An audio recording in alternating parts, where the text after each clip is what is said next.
In this video, we will be looking at collaborative learning and utilizing resources on campus.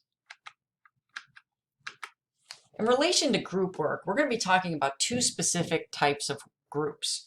The dreaded group project that we get assigned to by professors, and then study groups that we elect to form to study for certain subjects or topics. So why do professors use group projects anyway?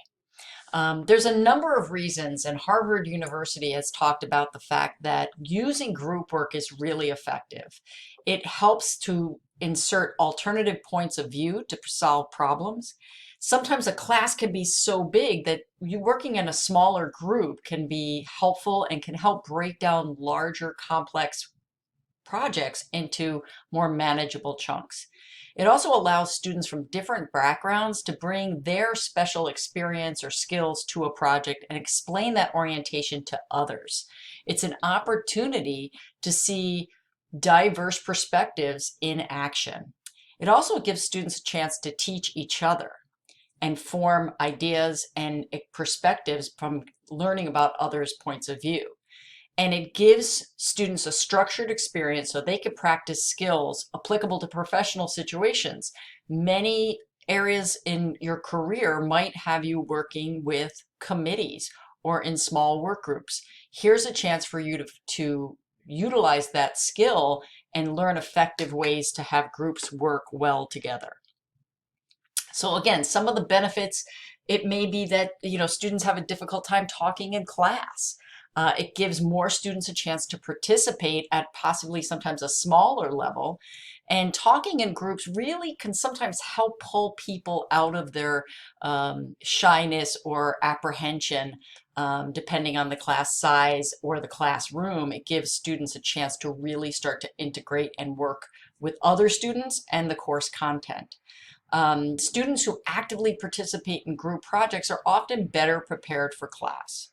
And again, learning to work with many different styles and approaches and experience is vital, not only for your learning in college, but in your career later on in life. So some tips for working on a group project. Sit down with your group and develop a communication plan. How are you guys going to communicate? Do you need to exchange cell phone numbers, emails, ways that you're going to communicate? Are you going to use group functioning software such as Google, or shared docs, Office 365, platforms that you could use to share your project together and be working on it collaboratively, but sometimes also virtually. Coming up for a time that's good for all of you. When are some times that we all can meet and set those ahead when the group starts? Okay, we're going to meet, for the next 3 weeks, we're going to meet on Tuesday afternoons. Is that good for everybody? People have different schedules and different commitments, so trying to find a time that's going to work for everybody. And now that could even be virtually. Some folks might be able to Zoom in, some people might be able to meet in person. Creating meeting deadlines and completing assigned tasks. So maybe having like a little agenda for your meetings and everybody getting a task before you leave and creating a sort of self-imposed deadline can be a great way to hold yourself and others accountable. Possibly electing a group coordinator can be helpful. This person is the person who is not necessarily the boss, but people who remind people that, oh, we have this meeting. Remember, we have these tasks we have to do. Try to keep everybody sort of together and focused. And try to build a sense of community. I know sometimes when you're assigned to a group project, you can really be on the defensive and already expecting that people aren't going to do their part or it's going to be really challenging. Try to avoid the negative thinking about it. Try to have that sense that you're all in this together and let's really try to make the most of this experience. Next, we're going to be talking about on campus and utilizing your resources. And so there's a variety of things that we can use to be resourceful. And some of that might be tutoring, counseling, writing support, your professors themselves, the fitness center on campus, campus activities. A lot of times if we are not utilizing these resources and we feel like we need them, we just may be apprehensive or shy or anxious, frankly, about using them. Sometimes it can help if you have a friend or someone you know who's used a resource before. Ask them to go with you or join you at a function that either you want to attend, or if you are apprehensive about going to the tutoring center, see if somebody you know who's used tutoring can help you walk over there.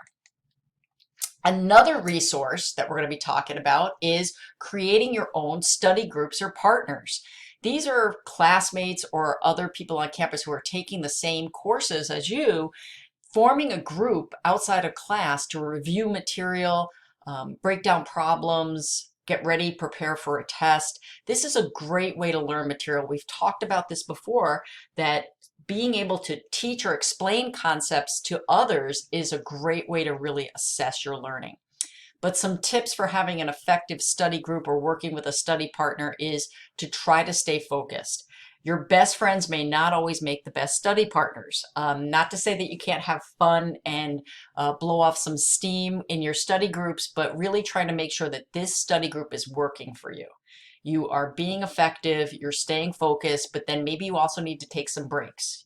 Sitting in a room for over an hour isn't really good for anybody. So making sure that if you're working with a group, you're taking some breaks, you're having a chance to have fun and enjoy yourself, but really trying to stay focused on the course material when you can. And avoiding negative or anxious discussions as a group. Sometimes group projects can be, or group study, I should say, can be somewhat negative. You can start talking about classmates or the professor, or really anxiety-filled conversations like, oh my God, this is way too much material. I can't believe it. We're all going to fail. Try to avoid some of those negative discussions and focus on what you can do and focus on what you're trying to learn in order to really make the most of a study group. Another resource on campus that sometimes underutilized is professors and communicating with professors. Oftentimes students are apprehensive to see their professor on their office hours or send them an email or communicate with them because they feel like, oh, it's the professor, and I'm not sure if they really want me to contact them, and they feel intimidated by professors. For the most part, professors really want to hear from their students. They have office hours and they have availability because they want to work with students, especially if a student is struggling. They want to work with that student to get them back on track while there's still time. So make sure that you're utilizing your professors, even if you're feeling a little apprehensive about it.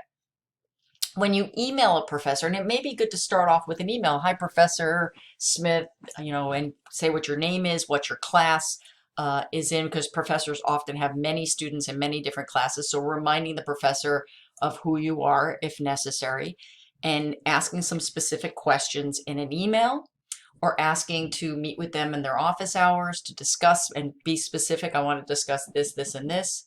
And avoid, if you're sending an email, try to be as professional as possible and avoid using texting terminology or texting language.